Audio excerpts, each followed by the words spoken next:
and US have gotten into a new TIF और इस बार ये TIF का कोई टैरिफ या मिडिल ईस्ट से कोई लेना देना नहीं है. Well, this new TIF is all about FCRA. अब FCRA क्या है? FCRA यानी Foreign Contribution Regulation Act, which states that अगर कोई NGO या ट्रस्ट फॉरेन सोर्स से डोनेशन लेता है तो उनको इस चीज का रिपोर्ट करना होगा कि ये पैसा कहाँ से आया, कितना पैसा आया और ये कहाँ खर्च हो रहा है.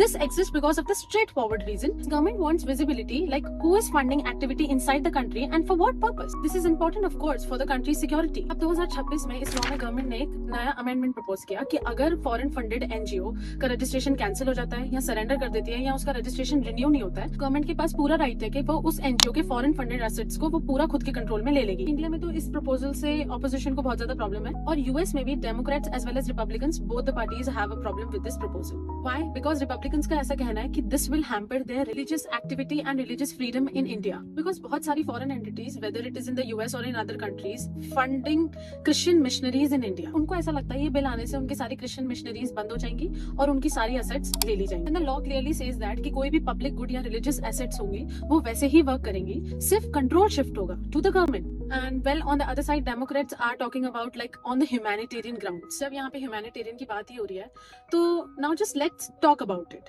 Look at the pattern. Bharat sells the world its products, services, and the labor, and earns a rightful income. So the very same governments lectured Bharat on freedom turnaround and slaps tariff on it. The moment when Bharat says कि we want more transparency and control over the money flowing in from outside, especially on organizations से जो हमारे Indian law से comply नहीं करती, suddenly एक fire alarm की तरह हो गया ऑन द रिलीजियस ग्राउंड. सी, भारत और भारतीय have a ability and right to earn a rightful income because we are not dependent on donations. This law is all about transparency. So what do you guys really think about it from this point of view?